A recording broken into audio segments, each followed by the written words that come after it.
guys. Welcome to the 18 Strong Q&A. This is we're a couple weeks into January, and yeah, things have been going well. I know that a lot of people that are on this call are forging with the rest of us, and everybody's just kind of starting, the new year. As Jim was just saying, it's cold everywhere, it seems. So everybody should be doing their stuff to get their body ready, since they can't be out hitting golf balls and playing and all those kinds of things. So yeah, I mean, I've got a few things to share today just regarding some exchanges I've had with not just people from the online community, but even some people that I've had in the gym regarding some really some pretty cool results that people have seen just from their first few weeks of kind of getting after it with their workouts and things like that. But before we dive into kind of what I have, I also want to talk a little bit about some of the results that I've gotten, or even lack of results is maybe a better way to say it. And we're going to talk through some of those things on what you can do when you're not getting the results that you want, or that you were expecting, or that you thought you were going to get. So we'll talk through some of that stuff. And then even we're going to talk a little bit about some of the excuses that I've experienced from a few folks over the week. Had a great little exchange with one of the guys that, first of all, one of the guys that's getting a lot of great results. He's a guy that actually comes here to the gym once a month. We go through a program, and he's really been hitting it hard on his eating and everything. But I had to call him out a little bit this week. So hopefully I won't mention his name, because he might end up watching this. He's in, he's in the community. So I don't want to put him on full blast, but he'll know who I'm talking about if he sees this. So, but before we get on into any of that stuff, Rhino, what's happening? Yeah, it's going well, other than being pretty cold. So we've got a couple questions that people have already put in the queue. As per the usual, if you have a question whilst on the call, feel free to throw it in the chat. But yeah, we're kind of, this week's theme amongst your emails and everything has been habit building, which is kind of how we pimped the call this week. I mean, you could make every week could be a habit building week, but we're really starting to dial in on that. And I know you talked about the power of habit today. Yeah. in your email.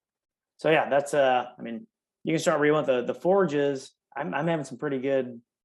Number one, okay, so let me take a step back with the cold shower thing, which it always seems to be the thing. So this morning I was freezing after that hour-long walk in the 7 degrees.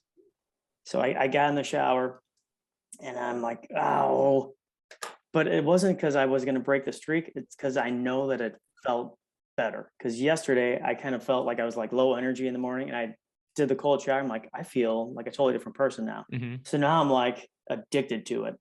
So I don't think I can. And it took, what did it say? It's 17 days to become addicted to the cold shower, and now I just look like a psychopath. Yeah. So there's that. Exactly. I mean, really, there's a lot of things that can be unpacked just from that alone. The whole idea of changing that physical state. I mean, a cold shower can be kind of a miracle worker when it comes to changing your state in any way, shape, or form. I don't know who on the call listens to any Tony Robbins stuff. Ed Milet just did an interview with Tony Robbins this past week that just came out. Highly recommend all of you guys go check that out. And one of the biggest things that he talks about, and that so many of the individuals in the performance space, in the mental game space, in that kind of world, they talk about that everything comes down to the way that we're feeling in the moment, really. And ultimately what it all boils down to is we want to feel good. Right? Everything that we do ultimately is because we want to end up feeling good, whether that's working out, whether that's playing golf. If you play a great game of golf, if you hit a great shot, you feel good about it. Everything that we're kind of searching for is to feel good. And one of the things that Tony Robbins preaches all the time is that one of the easiest things you can do if you're in a bad mood, if you have low energy, if you're struggling, you're whatever, is changing your physical state. That can be going and, sometimes think about it. If you're low energy and you go out and you go get a workout in, or you go for a run or whatever, even though maybe you didn't want to do it, once you do it, it totally changes your state. It changes your attitude. Right. And so 100%. Yeah. So, you think about the times that you're, maybe just having a bad day, or maybe you're just tired and groggy. You go stand in that cold shower, it's going to change, like it's going to wake your ass up, right? So it's going to be a complete change of state. And that immediately right there can totally shift the outcome of your day, which is really one of the big reasons why we put this thing in there. There's physical benefits to it, but this is one of those things where, and almost everybody in the group that has commented on this has said that they feel really, really good after doing the shower, even though it's a miserable thing. It's kind of that mental thing of, I overcame it. I didn't want to do it and I did it. It's just that little bit of a win, but it's also that physical change, that chemical change in your body that makes a big difference. And that's why exercise can be so important and can be so helpful, that it just does that to you too. It gets those endorphins kicking, gets the blood flowing. And so there's a lot of good benefits that come from that cold shower. That's for sure. Oh yeah. So yesterday we had a weird thing where I had to put up. I didn't get what I wanted done with 18 Strong because we had some website stuff going on. So I was kind of in a bad mood. I woke up today thinking I have to do this shit again. So then I was looking for my headphones, and they're like the new headphones that don't fit into the old headphones that don't fit into the new thing. I'm like, God damn Apple, I can't freaking stand them. And then I'm like yelling at Kendra, do you know where the other, kind of my wife, like, do you know where the other headphones are? Just being a complete asshole. So then I took a walk, came back, took my cold shower, and then, and it's very unlike me to be in a bad mood like that. And then I said, I'm sorry. Also unlike me to say I'm sorry. Very unlike him. Very unlike me. I'm sorry that I was just in a weird, stupid spot. And then now I've been my happy self for the rest of the day. Cold shower. Yeah, it's amazing. And the walk too, right? Like the walk just helps kind of clear the brain, kind of settles things down. And again, one of the reasons why we put that, the quiet time piece in there too, just to kind of slow everybody down. When you're running 100 miles an hour, you've got so many things going on, you're checking your phone, you're doing all this. It's really, and I find myself being the same way. It's really easy to get wrapped up in what's going on, all these little things. And if I'm at home and then the kids are doing something, I mean, we don't have a big house, and our kids, especially my two boys, are just knuckleheads when they get, rough housing, and then the dog's in the mix. And then it's like, ready to kind of just blow a gasket. But when you slow everything down, it's kind of like, oh, it's actually kind of cool that my boys love hanging out and beating each other up and enjoying it, and nobody's crying right now, so those are the good things. But being able to slow down gives you that second to take a breath. And I mean, how impactful can that be on the golf course? Obviously bringing all of this back to kind of why we're all here. I mean, think of the chaos that we can get ourselves in on the golf course, and being able to settle that down a little bit. Think about the state change there. I mean, even there on the golf course, being able to settle down, take some big deep breaths to change your state right there, going from, oh shit, I just hit another ball in the water, or, oh my gosh, there's water over here. I don't go in the water. Don't go, it's like doing something to change your state to, whether that's a couple big breaths, heck, it could be, a couple big practice swings or something, just to move your body and get yourself kind of like wake up and snap out of it a little bit. Makes a big difference. So yeah, all good things there. Just the morning walk, cold shower, and a little bit of breathing. So many good things happening.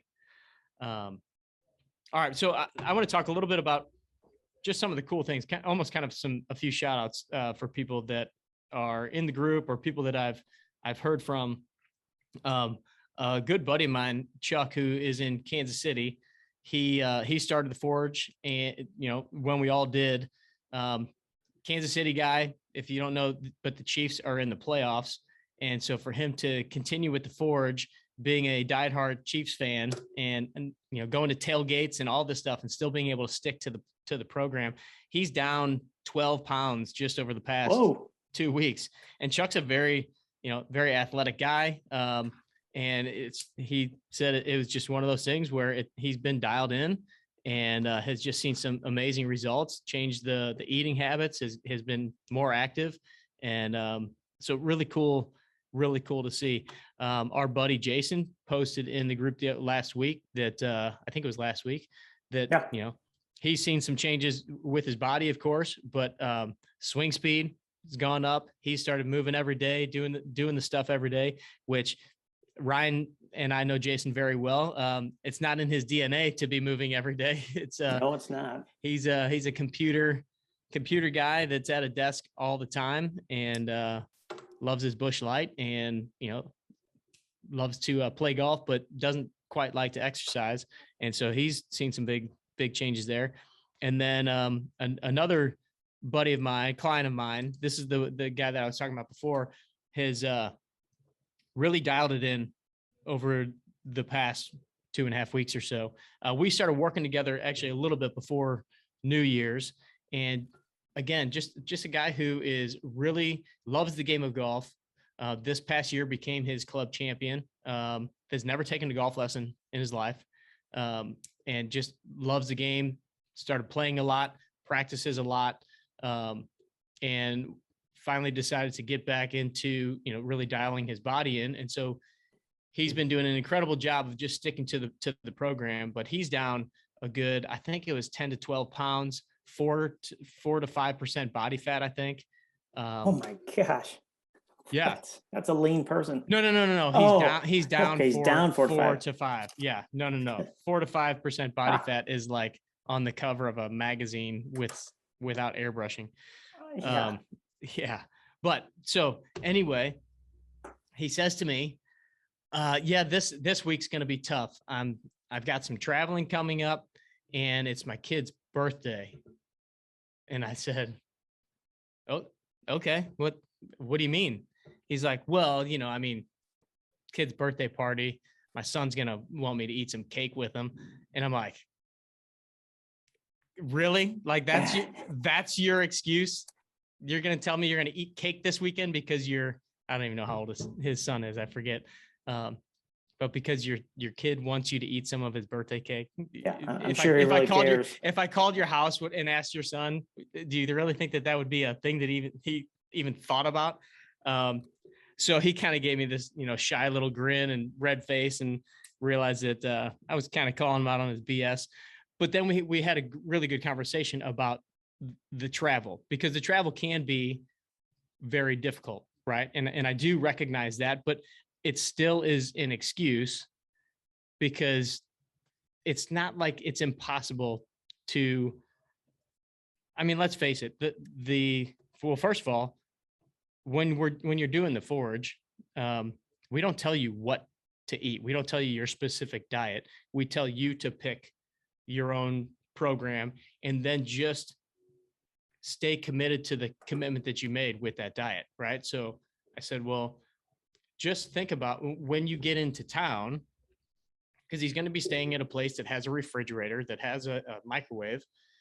We talked about, okay, so the strategies are: go to the store one of the days. First of all, maybe pack some things in your suitcase, just some simple things, whether that be like maybe some beef jerky and like nut butter or something like that, maybe even some fruit or something. But just so you take that in your carry-on bag, just so you have something that if you're in a pinch, right? But then if you have a chance, go to the store, because he's going to be gone for, I think, most of the week, and just get some of the simple things. Get some prepared chicken, get some cans of tuna fish, get some bagged salads, get some fruit, get a couple of bell peppers, and just chop those up. It's, so sometimes it's about being able to recognize the fact that you're not going to have a gourmet meal every time that you're eating. And sometimes you just got to eat the same old shit, right? You got to eat the same thing every freaking day.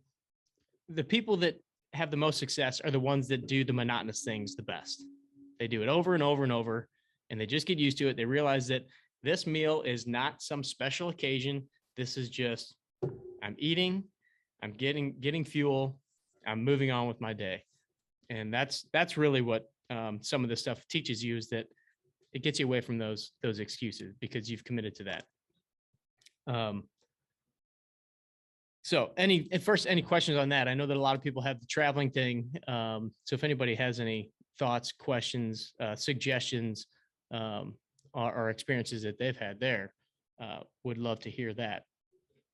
Yeah, the traveling thing's hard, because we were planning out Murphy's soccer schedule this year, and there's a Florida trip, and a trip somewhere else, and it's like 5 days in Florida, and we were looking at, Airbnb to stay at a house so that we don't have to stay in a hotel where it's really hard to eat correctly. Unfortunately, we all have to stay in the hotel. It's like a pay to or a play to stay kind of thing where Right. that's tied into the cost of the tournament. But it is like going back to the, like the power of habit, the cue, the routine, the reward. Typically the cue is you're out of town, then the routine is you eat what you want. Yeah. And then the reward is, oh, it tastes really, really good. So it's kind of recognizing that that's the cue that's making you eat like like a garbage can, Yeah. and kind of break that. And that's just one example of, when you're bored. I find myself all the time. I'm bored. Then you know, unconsciously start to drift over to the ice box. Oh, I Yeah. wonder what's in there. That's my cue. So recognizing what is making you do that, especially is super important. And that's step one, is figuring out. Well, like I said, step two, number one is your why, but step two is your why am I doing this? Yeah. What's the trigger? Yeah. The Power of Habit. Two great books, Power of Habit and Atomic Habits. I think we've Yeah. mentioned both of those before, but if you guys haven't read those, I highly, highly suggest checking out both of those.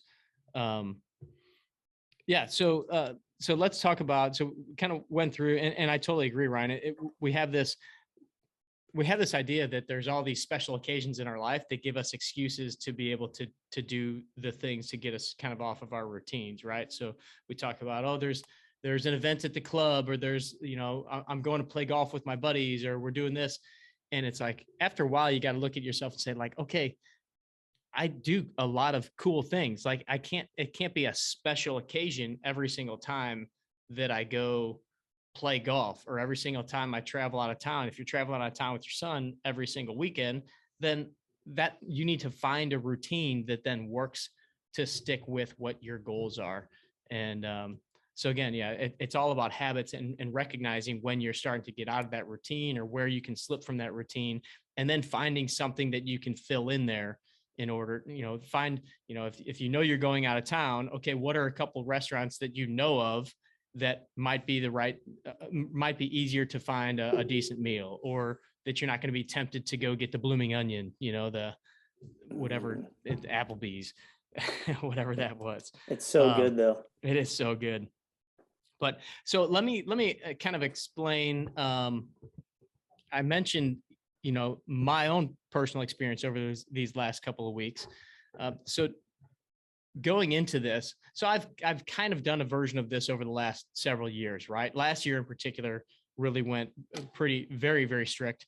And that was really the basis for what we're doing this time around. But every year, I kind of go through a stint of, and Joan's on the call here, and Joan knows this, like every year I kind of go through, it might be a week or a month, a couple months, where I really start to hit it hard, dial in the nutrition, increase the workouts to really just make sure that I'm staying on track.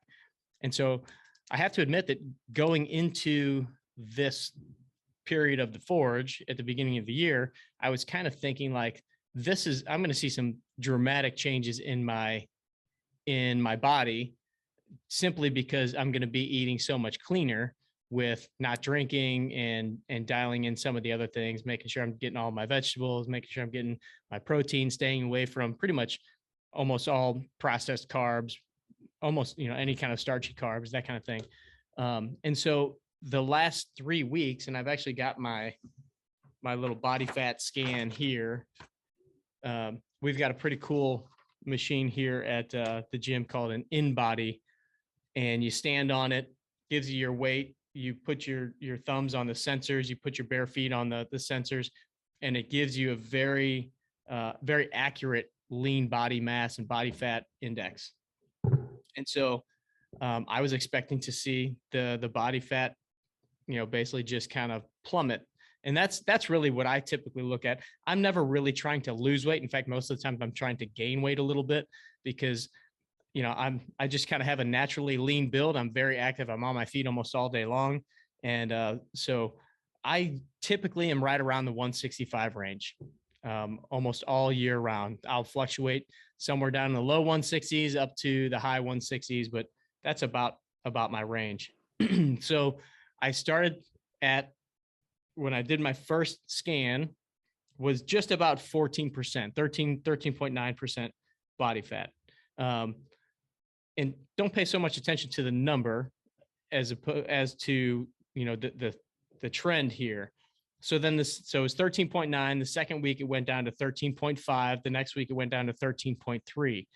Now, remember, I haven't cheated one time on my diet this whole time. I've stuck within all the parameters that I set. I haven't had a drink of alcohol. I've been doing my workouts.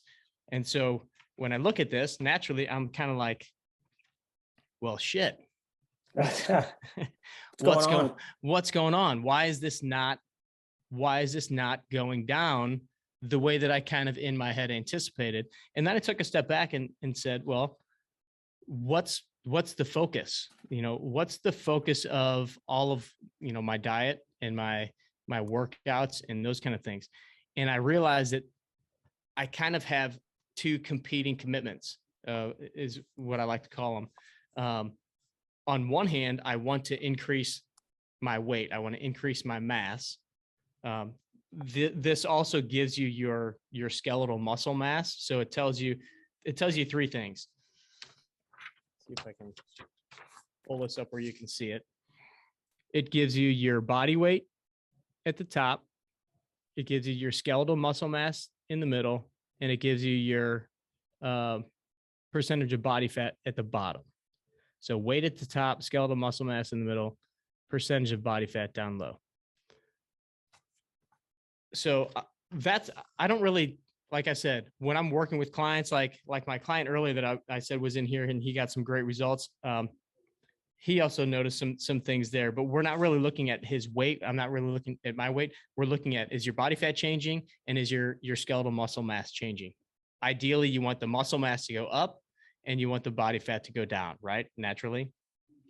Yep. So for me, but the problem is those are two very conflicting goals, because one, you have to eat a massive amount of calories to get the body fat, or to get the weight and the muscle mass up, right?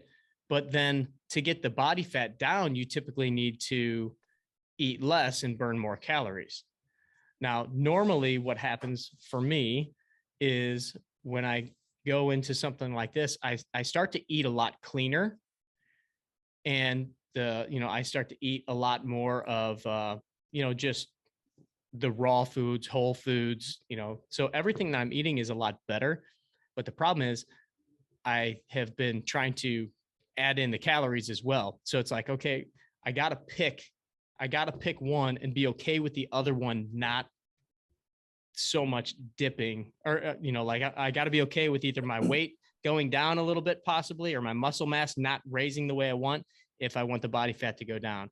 So this week I have kind of changed, and I will say this is always the toil in my head, right? Is, okay, well, I don't want to really get fatter, right? That's a no-brainer. But I want to get a little more mass. So then the other factor that comes in is not just the diet, is what am I doing in my workouts? And I can remember one time when our buddy, Tony Soib, who is our resident dietitian, program designer, super smart strength coach, and he was doing my body fat with the calipers, and he looked at it and he kind of was like, what have you been lifting? Feather weights or something? Like, he could tell that my workouts weren't nearly challenging enough, because he knew that my goal was to increase my muscle mass. And so part of that is I need to increase the intensity in my workouts a little bit in order to stimulate that muscle growth. And I would suggest that many people that are on this call, that are in our group, and really that are just in the population of golfers that we talk to, tend to lean more towards the lighter weights. They tend to lean more towards just the movement related stuff, and oftentimes aren't seeing results when it comes to the fat loss or even the muscle building, because part of it is not pushing yourself in the resistance category to be able to stimulate some of that muscle growth. Now, here's the kicker. If I This is what I have kind of adjusted then this week. Mentally in my head, I said, okay, my workouts are going to be I'm going to make them much more intense this week. So I'm going to put a lot more effort into increasing my resistance and making sure that I'm getting a very solid, strong workout in to help build and boost that muscle growth, to increase my testosterone levels. Increased resistance is going to help you increase your testosterone levels. Increased testosterone levels are going to help you burn more fat. As you gain more muscle, your body's naturally going to be gaining more calories. Or, I'm sorry, not gaining more calories. It's naturally going to be burning more calories throughout the day. So when you build muscle, and I don't care how old you are, a goal of yours, if you're looking to lose body fat, a goal of yours should be to increase your muscle mass through some resistance training. Look, and if you think that increasing your muscle mass means becoming a bodybuilder, yeah, good luck. Good luck with that. That takes decades and decades of hard work. And Ryan and I still haven't gotten to the bodybuilders. I mean, you can see it's a toil for me still. But increasing your muscle mass to some degree is basically transforming your body into a better calorie burning machine. So you're going to get the benefits of the calorie burning through the resistance training, through more muscle mass. So what I have done this week is I have made sure first of all, I then kind of looked at my diet to say like, okay, what are the couple of things that maybe I was letting slip a little bit that might contribute to, allowing that, the body fat to stay a little bit higher. And what are better calories that I can then implement into the diet to substitute for the ones that I was putting in there. So like every night I was doing a big bowl of Greek yogurt with some almonds and a scoop of protein and a bunch of berries. Well, I know that the berries have a lot of sugar in them. I know that, dairy is not always the greatest form of protein. So for this week, I cut that out. And then I've increased my protein intake and just made sure I'm eating a ton of vegetables. So I've just kind of dialed in some of those things. So my real goal is to increase my skeletal muscle mass. And so we're going to see over the course of this next week, I'll do another scan on Monday and see if I've made a little stride with that, keeping my calories up nice and high. So I then looked at my numbers from last year just to get an idea of where I was at the end of the Forge last year. I was exactly the same weight. Well, I was 165 pounds, and right now I'm 164.9. My skeletal muscle mass last year was 84.2 pounds. This year it's 80.9. So I'm almost 4 pounds down in skeletal muscle mass. And last year my body fat was at the very end of the Forge. This is as low as I've ever been, 9.3. And now I'm 13.9. So just, you can see that when I had 84 pounds of muscle mass compared to 80, my body fat was way, way lower. So again, increasing that muscle mass and, good dietary changes helped to really drop that. So again, the message here is you have to be able to really dial in and just kind of problem solve a little bit. Am I really sticking to one goal? Or am I trying to do too many things? So let's bring golf into the mix now. And this is something that my buddy Jason Phillips talks about all the time. It's the performance triangle. What's your goal? If you've got this triangle of performance where at the one end, the one angle or the one top of the triangle, you've got, okay, golf performance. So is that your main focus of your workouts? Is looking good, body composition, your main focus of your workouts? Or is simply health and longevity? Is that the main focus of your workouts? Because if you pick one that's numero uno, those workouts are going to look different than, your workouts. If it's all about golf, nothing, you don't care about anything but golf, then your workouts are going to look different. You're going to be working on swing speed. You're going to be making sure that you can move really well. You're going to be making sure that you have more of an elastic bit to your body where you're strong and fast and you can rotate and you've got balance. If it's all about body composition, you're going to be really dialing in the diet. You're going to be really, hitting the gym really hard, sometimes twice a day, because it's all about body composition, body fat. Or is it health and longevity? Because then it's about, again, making sure that you're moving well, but it's not so much about speed and power. It's more about, can your body move well? Are you doing the right resistance training exercises to make sure that, you're able to do all your functional activities? You're able to, maybe it's involving going on more walks and things like that. Your diet changes because of all this. So again, the idea is pick whatever you have to pick at least a sole focus. You can have little ripples in the other directions, but if you don't have one thing that you're really gunning for, and this goes for any goal that we set, right? If you don't have one goal that you're going for, then you're just going to be sprinkling it all over the place. It's just going to be general. And that's why with the workouts that we do for 18 Strong, most of those are a little bit more generalized, but with the golf focus, because we at least know that everybody in this program has a goal to make their golf better. And that's why we include the move days. We include the lift days. Look, there's many times where Ryan and I, if we were picking a program, it wouldn't necessarily be so much of the golf movements up, or let's take it back 3-4 years ago. Ryan's workouts were simply strength training, more like a bodybuilding style.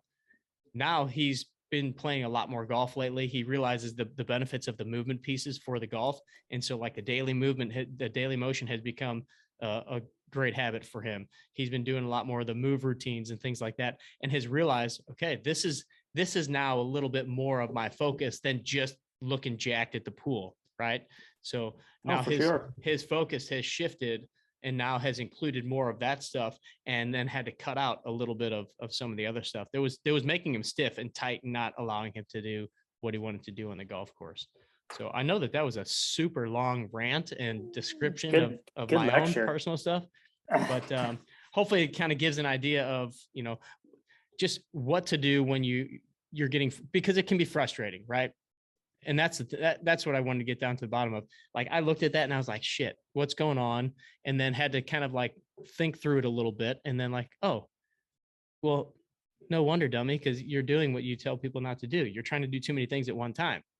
And, we all want to lose body fat and get bigger muscles. All of us guys my age, at least, I know that that's, I don't think that ever goes away. I don't think it will. No, but how old's my dad? 70 something. He's still lifting weights in the basement, trying to pile on some muscle. For the record, Ryan's dad he was like our first influence into fitness, I think. First guy I ever knew that ever worked out. He's had a gym in his basement since we were little kids, roller skating around, playing hockey in your basement. Yeah. So, and that's where I work out today. Yeah. Something to be said for setting the example, right? Yeah. So anyway, that was my long litany of lecturing. Well, it's pretty good. It's like if you've ever done a home improvement project, you've got 3 choices. You can either have it done well, done fast, or done cheap, and you only get to pick 2. You can't have all 3. So it's like you have to decide which one you want to be, and that's kind of how all those infomercials and those other products are full of shit, because at the end of the 90 days, not only is the guy ripped, but he's freaking jacked. He's like, you can't build muscle and get shredded like that at the same time. It just does not work that way. Yeah. To that point, real quick.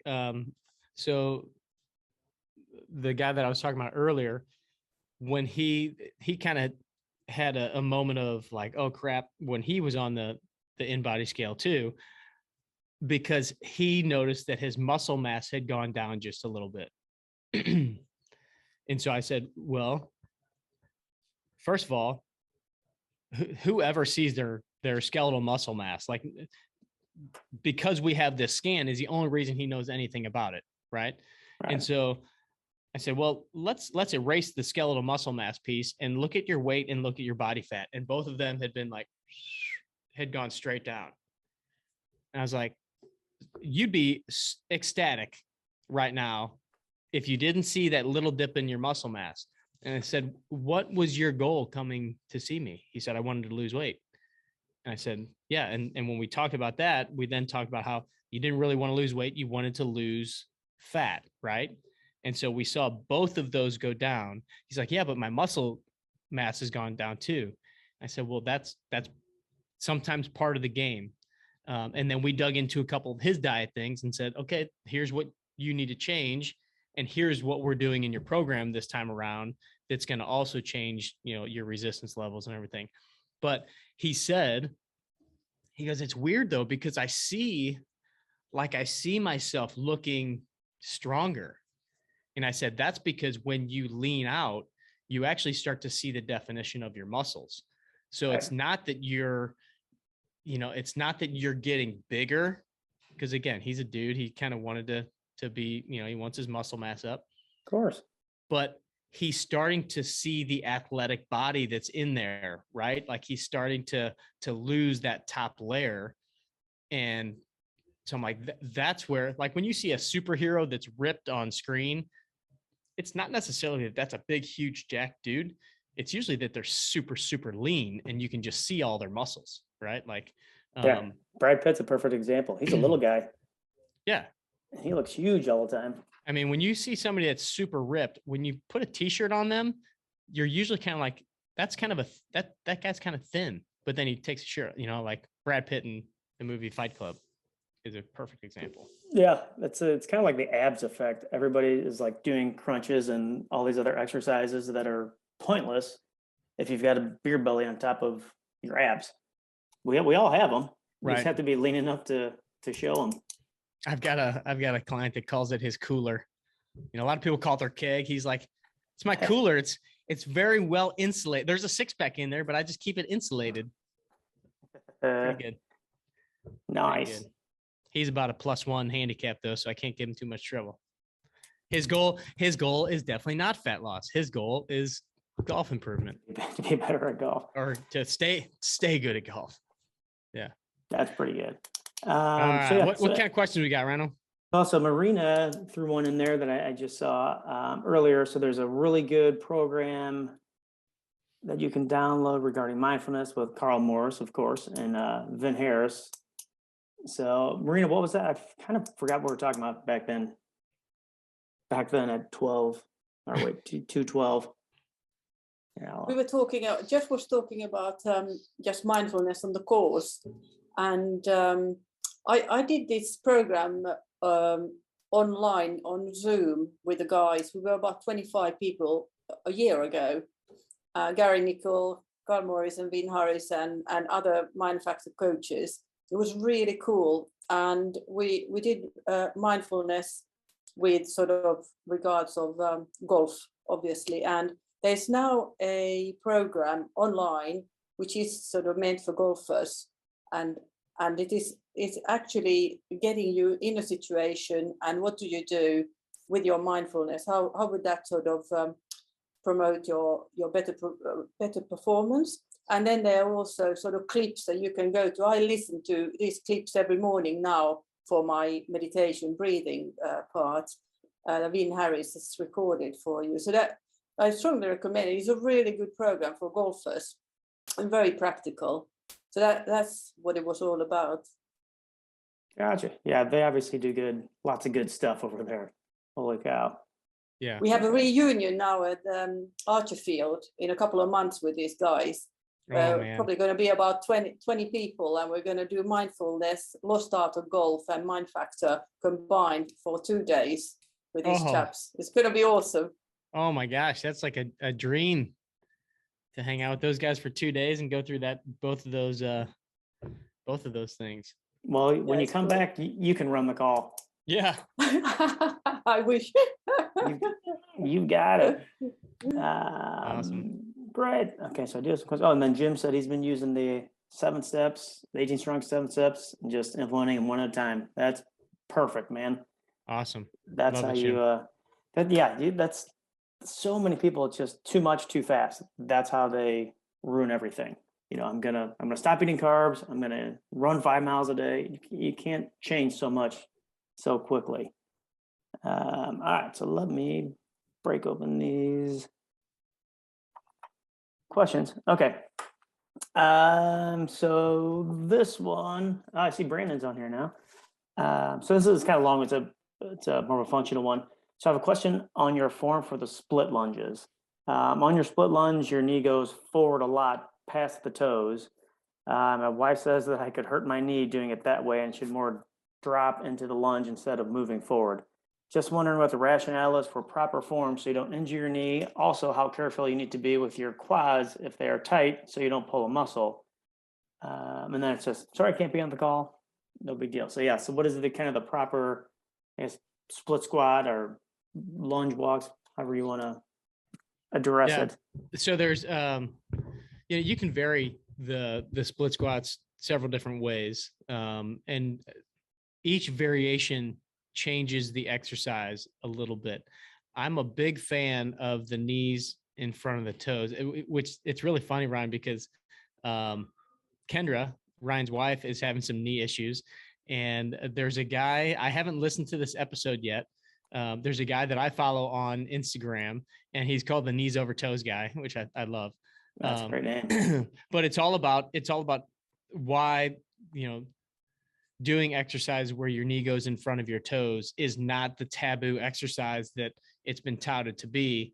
And I don't know where that stemmed from, because it's kind of one of the things that I came out of physical therapy school thinking was like, you don't let your knees go over your toes in a squat or in a lunge or things like that, which makes no sense whatsoever, because in order to do a proper squat, your knees have to go in front of your toes. If you want to get your butt down lower than your knees in a squat position, your knees have to go in front of your toes. Otherwise, it pushes your hips backwards and you have to flex your body all the way forward. When you're doing that, so picture somebody doing kind of a lunging position. And in fact, I'm going to post on Instagram. I have a couple of videos I'm going to be doing a lot. If you guys are on Instagram, I'm going to be doing a lot more on Instagram on my personal page of just the videos that I record when I'm walking my clients through programs. I typically will video them doing the exercise, and I'll explain the exercise to them and point out little things as they're doing it. So when they go back to do the exercise on their own, they can then hear me talking and give them the cueing. I've decided I'm going to just start putting those up on Instagram just so people can hear that and see that and kind of see the way that I cue different exercises. So I'm going to do a few of those on the split squats in the near future. But as you get the knees in front of the toes, what it's going to do is it's stretching out. First, it's going to be stretching out the Achilles and getting your ankle into a further flexed position. If you can picture that. So when you're kind of lunging down, your knees going in front of your toes. So that means the angle at your ankle has to be getting greater because your knee is pushing forward. So it's going to be stretching out the Achilles, which is a big deal. A lot of people kind of forget how important the calf and Achilles are, especially as golfers walking on all these different terrains. You don't want to pop an Achilles. You don't want to get a calf strain. So like Ryan, I know that you struggle with some calf issues. Yep. So doing these split squats and forcing that knee in front of the toes it's going to create that stress into that stretch. And it's going to allow that muscle to, again, create a little bit more resiliency. It's also going to be stretching the quad a little bit more because you're then going to be flexing at your knee a little bit more. And it's putting the knee in a deeper state of flexion, which is fine. The knee can handle that bit of flexion. I think where the don't put your knee in front of your toes goes, or where that came from, is from a lot of the rehab style stuff, especially with ACL tears, because at certain points through the beginning of the rehab phase, you really don't want to get the knee in front of the toes because if you think about the knee joint here, as you bend forward, the tibia, which is the bottom bone, an ACL, basically, when the ACL breaks, it takes away, say this is the front part. The ACL holds that bone from sliding forward. So if you're going this way, that bone's going to want to push that way. So during ACL repair, somebody just had a new ACL put in, you don't want to put that stress and strain on it. So we were restricted to keep them under 90 degrees of flexion when we're doing certain weight bearing exercises. And I really think that that's kind of where some of this stuff came from, is from the rehab setting. And then it was physical therapists saying, oh, don't ever get your knees in front of your toes. But think about, just all of the athletic endeavors that we do, not so much golf, obviously, but, anything, going up the steps, going down the steps, your knee goes in front of your toes. Yeah. So why would you not work on getting yourself stronger in that position? Why would you not work on getting that joint or those muscles able to handle that? Now, when you're doing that, the back leg is going to be stretched out a little bit more. You can adjust the foot position of your back leg so your back knee can bend a little bit or bend quite a bit and kind of drop down towards the floor, or you can straighten it all the way out and really try to keep that leg straight. And that's going to give you a huge stretch on the hip flexor and the quad on the other leg. Now, that can be a very aggressive move if you're not ready for it. So we would start with that back foot a little bit further forward up. When you don't bring that front knee in front of the toes, you're actually going to put a little bit more resistance and stress and strain into the glutes, the hip, and even the hamstring a little bit, which is fine. It's just knowing what your intention is of that exercise. So there are times when I'll have people do kind of a forward split squat. Excuse me. That's the one that I kind of prefer and lean on most, because we do other exercises that will also work the hip and the hamstrings and those kind of things. So I tend to, in the split squats, get the knee going forward. But if I wanted to get a little bit more activation in the glutes in that exercise, you can keep the knee back behind the toes, and then it's more of a dropping down and straight up, as opposed to a little bit of a forward motion in that exercise. So it's not that one is better than the other. It's the intention of it, but too many people think that it's bad to take the knees in front of the toes. In fact, doing a lot of those exercises will strengthen the quads really, really well. I'd recommend, if you guys are on Instagram, go into that Knees Over Toes Instagram page, because he does a great job. He puts out videos all the time, does a great job of kind of explaining some of the things, why those angles are good. He's a guy that struggled with a ton of knee pain, and now when you see some of the things that he does, it's kind of incredible. So Yeah, that's one of those weird ones where that became like a rule for no real reason. Because I used to think that too until I had my own personal trainer vis-a-vis you. yeah. That you're not supposed to do any of that stuff. And then did you see Brandon in the chat there? Let's see. Brandon said, that's blowing my mind. I've been told knees in front of toes is bad. I have poor ankle dorsiflexion. So yeah, that's one of the things, is if you don't have good ankle dorsiflexion, first of all, this is one way to work on your ankle dorsiflexion. But dorsiflexion, again, is just flexing your foot up towards your shin that way. So if you don't have good dorsiflexion, you're going to be limited, and you might not be able to get your knees in front of your toes. And that's a problem that, many people have developed, that they can't get their knees in front of their toes. So if you struggle, typically when I have somebody in here and they are struggling to get into a full squat position, it's one of two things. It's either that they're maybe one of three things. Sometimes their hip motion is just not great, but that's actually pretty rarely the cause. Because if you lie on your back, most people can pull their knees up high enough where it would be a squat position, and they're not restricted or have pain. The second thing would be that maybe they don't have the core strength to maintain that posture when they get down into that squat. But the number one thing that I see is that it's ankle mobility. It's not being able to get the knees in front of the toes. So we do a test where we put you 5 inches away from the wall, foot on the ground, and you should be able to touch your knee to the wall without taking your heel off the ground. And if you can't do that, that tells me that your ankles are tight. And if your ankles are tight, that person will not be able to get into a full squat. Or, if somebody can't get into a full squat, usually that's kind of my first go-to. I'll go test that. And then if they can get to the wall, then it tells me, okay, then maybe this is just more of a posture and core issue.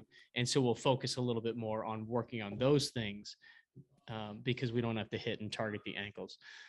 So Brandon, one thing that I would recommend for you is, well, actually, first of all, I wanted to mention, I just sent this to Kendra, Ryan's wife, knowing her knee pain and all that stuff.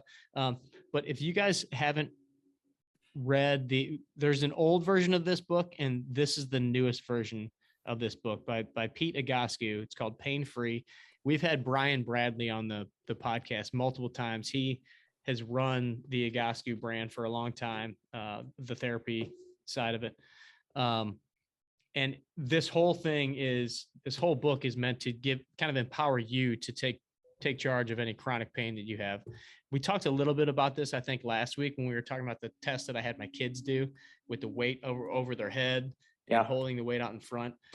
So it talks about just the importance of posture and muscle balance, and how that's really the original source of most of our pain. And that if you are having pain in a certain area, Pete goes through kind of why that's possibly the case, but then also gives kind of a little prescription of exercises to take care of that pain. So I didn't want to forget to mention that. But Brandon, one thing that I would recommend for you to help with that ankle dorsiflexion is find yourself like a small slant board. You could do this off the steps, but I like the slant board because you can actually kind of stand with your feet flat on it.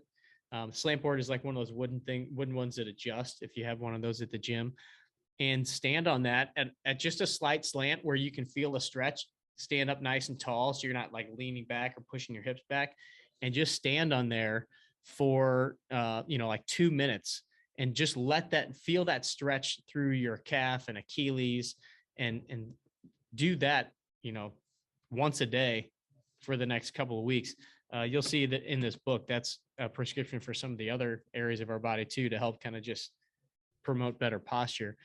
But doing that will help. And then right after that, go into, trying to do some squats and really trying to feel yourself almost forcing that dorsiflexion, where you're working the front side of the shins to pull the toes towards the knees or towards the shin. And that's going to help stretch out the other side, stretch out the Achilles and the calf and all that stuff too. It does it all. Yeah, I always thought that it was just my knees that weren't good enough for good squats. But yeah, there's a few more things going on there.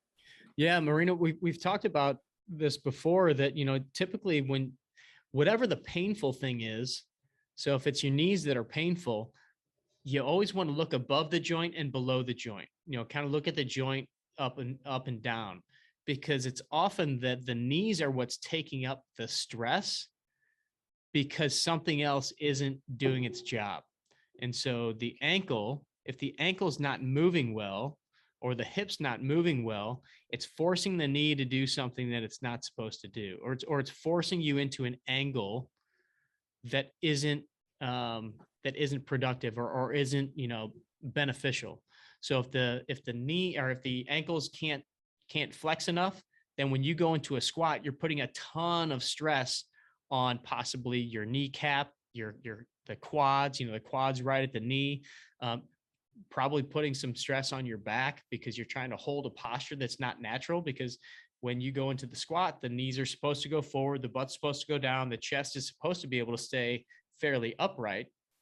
But if you can't get your knees forward, then your hips and everything have to shift back. And then to stay balanced, you have to flex your body forward. And so it's all a chain, everything. And that's exactly what this book talks about, is everything is kind of related. And if one of the cables on the bridge are pulling too tight or not in the right position, then everything else kind of gets skewed and gets kind of wonky. Cool. All right, so we've got a few minutes here. So this is another one from Brandon. This was last week. That was left over. So what is the rep scheme you recommend for a yearly training program? So I know the Golf Body Blueprint has a 3 sets times 10 to 12 rep scheme. When should we increase or decrease sets and reps? So this is where we need to bring old Tony in too, to get super detailed. But kind of general rule of thumb, depending on your season, depending on what you're doing, what your goals are, your rep schemes can change. So, like, let's just take some of the guys that I had in town recently from college that are, they're kind of on their off period, and then, early spring or even kind of late winter, they're going to start getting into more golf mode. So they're trying to increase strength right now. So when you want to increase strength, you're going to kind of decrease your reps.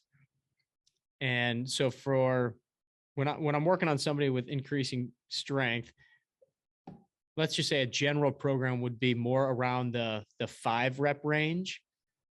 So let's say they're doing some heavy split squats. They're doing maybe some dumbbell presses, chin ups, any kind of squat. They're going to do typically like 5 sets of 5, maybe even 6 sets of 4, something like that.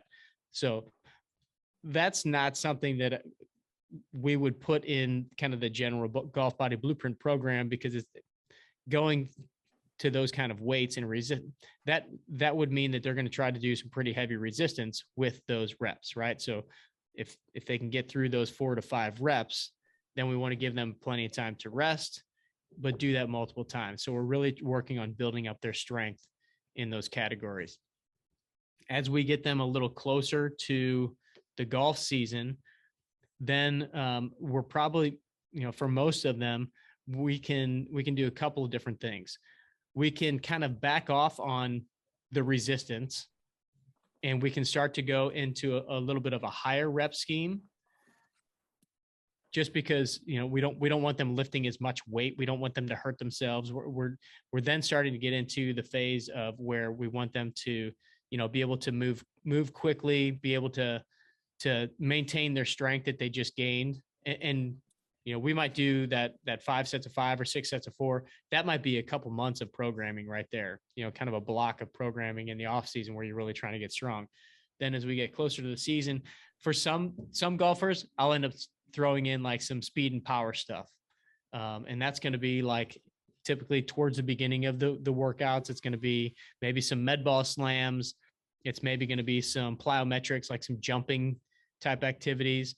I don't know if any of you guys saw, there's a video going around right now of Rory McIlroy doing some deadlifts and then going straight into a jumping phase. That's called potentiation training, where he's doing like a heavy lift where he's only going to do 3 to 5 reps. And then he's going to go, and those 3 to 5 reps are going to be pretty heavy, but they're not going to be like max out heavy.